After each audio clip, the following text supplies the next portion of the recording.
इस क्वेश्चन में हमें दिया हुआ है एफ एक्स है mod of x into cos of 1/x when x is not equal to 0 और 0 व्हेन x इक्वल टू 0। हमें बताना है कि ये फंक्शन कंटिन्यूअस होगा कि नहीं एट x इक्वल टू 0। तो देखो इसको हम क्या करेंगे, पहले limit x tend to 0 minus देखते हैं। तो यहाँ क्या हो जाएगा 0 माइनस h मॉड में फिर cos ऑफ 1/0 माइनस h। ठीक है, अब ये क्या हो जाएगा लिमिट h टेंड टू 0, ये माइनस h का mod into cos of -1/h। Cos of minus theta तो कॉस थीटा ही होता है, तो मैं यहाँ कह सकता हूँ limit h tend to 0 h into cos of 1/h। ठीक है, अब देखो क्या होगा, कॉज ऑफ 1/h कोई एक वैल्यू देगा जो -1 से 1 के बीच में होगी, राइट। अगर h मेरा 0 भी हो जाए, cos की वैल्यू इनफाइनाइट भी हो जाए, बट उसकी फाइनल वैल्यू y की वैल्यू अगर cos 1/x है तो y की वैल्यू तो -1 से 1 के बीच में रहेगी, राइट। तो और h की वैल्यू क्या है 0, तो यहाँ पे क्या आ जाएगा 0 into anything which is 0, LHL में आ गया। अब RHL में देखो, आप कहोगे limit x tend to 0 plus, और यहाँ पे डाल दोगे मॉड में 0 plus h into cos of 1/0 plus h। अब देखो यहाँ क्या आ जाता है, जैसे ही पहले स्टेप पे तुम 0 प्लस डालोगे, नेक्स्ट स्टेप पे h टेंड टू 0 कर दोगे। ठीक है, अब क्या हो गया mod of h into cos of 1/h। Again same thing, mod h तो 0 हो जाएगा, h आ जाएगा, h 0 है, और कॉज 1/h कोई ना कोई तो वैल्यू ही लेगा -1 से 1 के बीच में, तो इधर भी आ जाएगी वैल्यू 0।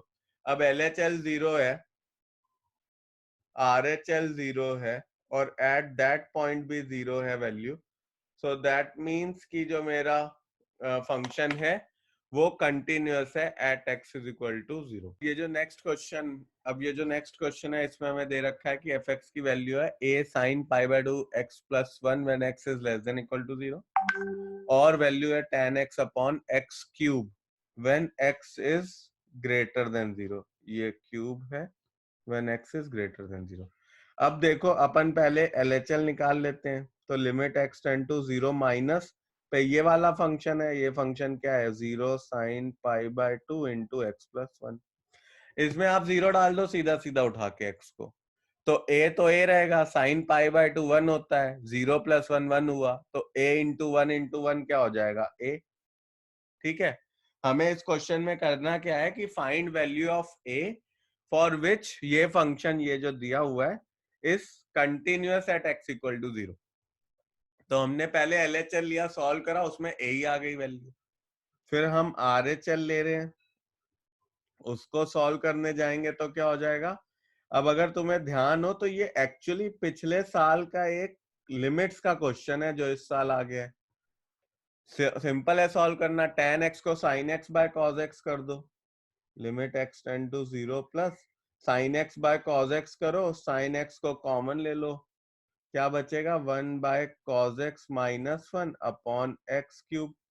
अब क्या करो यहाँ पे limit x tend to 0 plus एक sin x को x के साथ क्लब कर दो, और उसके बाद क्या आ जाएगा 1 minus cos x upon x square into cos x। ठीक है, अब sin x बाय x तो 1 हो जाएगा। अब इधर से कर लेते हैं थोड़ा, अब यहाँ पे 1 माइनस cos x को मैं क्या लिख सकता हूँ, 1 माइनस cos x मेरा होता है 2 sin स्क्वायर x बाय 2, नीचे एक x स्क्वायर तो यहाँ है ही है, और एक cos x और आया हुआ है, राइट। तो अब मैं क्या करूंगा, ऊपर एक्स स्क्वायर बाय 2 है तो नीचे 4 से मल्टीप्लाई डिवाइड कर देता हूँ, राइट। अब इतनी चीज जो और है ये 1 हो गई, cos 0 तो 1 ही होता है, 2/4 तो 1/2 आंसर आ गया, और 2/4 को कट करोगे तो 1/2 आंसर आ जाएगा, 1/2 आंसर आ गया। अब a की वैल्यू क्या हो जाएगी 1/2। ये एक क्वेश्चन है, one of the simple questions of continuity. fx की वैल्यू हमें दे रखी है e की power 1/x when x is not equal to 0 and 1 when x equal to 0। तो अगेन हम इसमें LHL RHL लेंगे, हम बोलेंगे 0 माइनस पे हो जाएगा e की पावर 1/0 माइनस h। तो अब इसको हम कैसे लिख सकते हैं, लिमिट h टेंड टू 0, ये हो जाएगा e की पावर -1/h। फिर उसको अगर हम आगे सॉल्व करेंगे तो हम लिख सकते हैं लिमिट h टेंड टू 0 हो जाएगा 1/e की पावर 1/h। अब देखो क्या हो रहा है कि h अगर 0 है तो e की पावर 1/h क्या होगा, इन्फिनिटी। e की पावर इन्फिनिटी इन्फिनिटी हो जाएगा, तो 1/∞ आया, 0 हो गया, वैल्यू इसकी 0 हो गई। और अगर मैं यहाँ पे RHL ढूंढता हूँ, limit x tend to 0 plus e की पावर 1/, अब मैं x की जगह 0 प्लस h डाल दूंगा, तो यहाँ क्या हो जाएगा, limit h tend to 0 e की पावर 1/h आ गया। ठीक है, अब मैं अगर h को 0 डालता हूं तो इन्फिनिटी हो जाएगी। अभी एक साइड पे इन्फिनिटी है जब RHL ढूंढ रहे हैं, जब LHL ढूंढ रहे हैं तो उसकी वैल्यू 0 आ रही है। LHL 0 है, RHL इन्फिनिटी है, तो लिमिट डज नॉट एग्जिस्ट। जब मैंने कंटिन्यूटी पढ़ाई थी तो तुम्हें एक बेसिक चीज बताई थी कि इन्फिनिटी आ सकता है, 0 आ सकता है, 0/0 नहीं आ सकता और इन्फिनिटी नहीं आ सकता। अगर वो दो केस आ जाएंगे जहां 0/0 या इन्फिनिटी आ रहा होगा तो कंटिन्यूटी मतलब तुमने कुछ गलत करा है लिमिट में, उसको तुम्हें ढंग से देख के सही से निकालना पड़ेगा। ये लिमिट का फंडा है, और कंटिन्यूटी में कंटिन्यू होता है क्योंकि कंटिन्यूटी तो एक्सटेंशन ऑफ लिमिट्स ही है। किसी भी क्वेश्चन में 0/0 या इन्फिनिटी नहीं आ सकता। 1/∞ आ सकता है, इन्फिनिटी आ सकता है, 0 आ सकता है, 1/0 आ सकता है, बट 0/0 या इन्फिनिटी नहीं आ सकता। अब ये एक क्वेश्चन है, अगेन इसको थोड़ा सही देखो सही से कि fx एक फंक्शन हमें दिया हुआ है जिसमें LHL में दे रखा है sin a+1x plus sin x upon x, x greater than 0 RHL में दे रखा है √(x plus bx² minus √x upon bx की पावर 3/2, सिर्फ x पे पावर 3/2 है, और x इक्वल टू 0 पे दे रखा है c। हमें कह रहा है find value of a b c for which function is continuous at x equal to 0। We have to find a b c for which function is continuous at x equal to 0। x equal to 0 पे हमें continuity देखनी है और ABC की value निकालनी है। तो अब सीधी सी बात है, LHL निकालो। LHL में तुम्हें क्या समझ में आ रहा है, लिमिट्स है पूरा। लिमिट्स में पिछले साल हमने इस टाइप के क्वेश्चन देखे थे, हमने कहा था जब sine C plus sine D type का लग रहा है तो sine C plus sine D लगा दो। अब किसी को sine C plus sine D नहीं पता होगा तो वो दिक्कत है। Sine C plus sine D होता है 2 sin c plus d/2 into cos C minus d/2, ये फॉर्मूला पुट कर दो। जो RHL है उसमें आपको क्या करना है, x ग्रेटर देन 0 वाले में आपको रैशनलाइजेशन करना है। अगेन पिछले साल से क्वेश्चन आया हुआ है। रैशनलाइजेशन के लिए क्या करोगे, √(x plus bx² plus √x से मल्टीप्लाई डिवाइड कर दोगे। कैसे करते हो आप, रैशनलाइजिंग फैक्टर से रैशनलाइज करते हो ना। रैशनलाइजिंग फैक्टर क्या होता है, कॉन्जुगेट ऑफ इट। कॉन्जुगेट मतलब बीच में प्लस साइन हो जाएगा, माइनस साइन हटके। फिर तुम सॉल्व करोगे तो तुम्हें ए बी सी की वैल्यू मिल जाएगी। एक बार ट्राई मारो। अब इसका LHL निकालने के लिए हमने क्या करा, इसके दो तरीके करने के। आप या तो साइन को अलग अलग कर दो, sine a+1x by x plus sine x by x, तो उस केस में क्या हो जाएगा, साइन x बाय x 1 हो जाएगा। साइन a+1x बाय x में a+1 को मल्टीप्लाई डिवाइड कर देना तो तुम्हें ऊपर a+1 मिल जाएगा। साइन a+1x अपॉन a+1x भी 1 हो जाएगा, a+1 + 1 a+2 आ जाएगा। एक तरीका वो है। दूसरा तरीका क्या, आप 2 sin c plus sin d का फॉर्मूला लगा दो, which is 2 sin c plus d/2 into cos c minus d/2। तो जब हमने फॉर्मूला लगाया तो हमें वैल्यू मिली 2 sin a+2/2x into cos ax/2 into, ठीक है, ये वैल्यू मिल गई हमें। ठीक, और उसके बाद अब नीचे हमारे पास था बाय x, ये वाला x नीचे था। अब हमने क्या करा, मुझे ये भी तो चाहिए a+2/2, तभी तो ये साइन x ax बनाएंगे तभी तो ये 1 होगा। तो मैं क्या कर सकता हूँ, a+2/2 से मल्टीप्लाई और डिवाइड कर देता हूँ। ठीक है, अब ये पूरा पोर्शन जो है वो 1 हो गया, ये 2 कट गया, और cos ax/2, x की वैल्यू 0 रखो, cos 0 1 होता है तो 1 आ जाएगा। तो सीधा सीधा आंसर आ गया a+2 LHL का, ठीक है। अब इसका RHL सॉल्व करके देखते हैं। अब RHL में हमें ये दिया हुआ है, तो अब इसको सॉल्व करने के लिए हम क्या करेंगे, हम रैशनलाइज करेंगे। तो रैशनलाइज करने के लिए हम इसको root of x plus b x square plus root of x से मल्टीप्लाई डिवाइड कर देते हैं।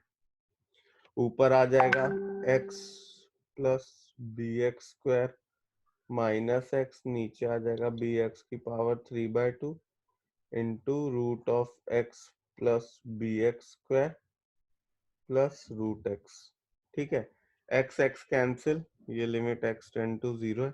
अब यहाँ b भी कैंसिल हो गया, ठीक है। अब क्या बचा, ऊपर है x की स्क्वायर और नीचे x की पावर 3/2। तो 2 माइनस 3/2 अगर मैं करूं तो x की पावर 4 माइनस 3/2 1/2 आ जाएगा ऊपर, और नीचे क्या है, x plus b x square plus root x. अब अगर मैं इसमें रूट एक्स कॉमन ले लूं, ऊपर भी रूट एक्स है नीचे भी रूट एक्स है, अगर मैं इस स्टेप पे 0 रख रहा हूं तो देखो 0/0 फॉर्म बन रही है, वो हमें बनानी नहीं है। तो हम क्या करेंगे, क्योंकि ऊपर भी रूट एक्स दिख गया, नीचे रूट एक्स कॉमन ले लेंगे, बचेगा क्या, 1 plus b x plus 1, root x काट देंगे। अब अगर मैं इसमें x की वैल्यू 0 डालता हूं, अब अगर मैं x की वैल्यू 0 डाल देता हूं तो क्या हो जाएगा, ऊपर तो 1 है, नीचे क्या हो जाएगा, 1 प्लस 1 2, तो 1/2 आ गई मेरी वैल्यू ऑफ RHL, ठीक है। अब देखो LH और x इक्वल टू 0 पे वैल्यू क्या दे रखी थी, c, तो c की वैल्यू LHL के इक्वल होनी चाहिए और c की ही वैल्यू RHL के भी इक्वल होनी चाहिए।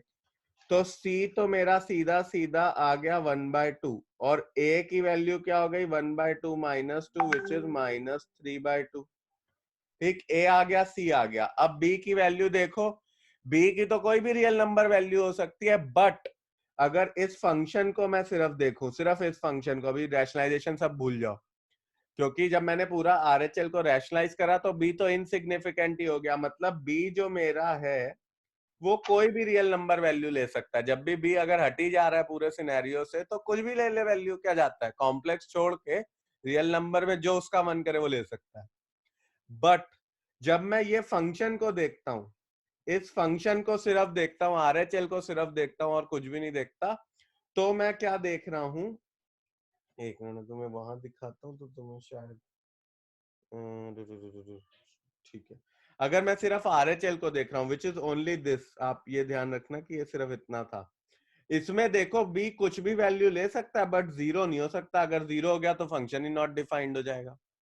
तो मैं क्या करूंगा कि b जो है वैल्यू वो कोई भी रियल नंबर ले ले बट 0 को छोड़ दे। तो अपना आ गया a की वैल्यू 1/2, a की वैल्यू -3/2, c की वैल्यू 1/2, b की वैल्यू r-0। कंटिन्यूटी के बाकी क्वेश्चंस प्रैक्टिस करो, जो भी एनसीईआरटी मार्क्ड है, सीबीएसई मार्क्ड है, एंड 9.1 9.2 में, those are the important question. Continuity से 4 नंबर का क्वेश्चन आ सकता है और इजी होता है, तो it is the most scoring opportunity that we have. So please practice from RD Sharma and finish it by next turn so that we can switch on to differentiation.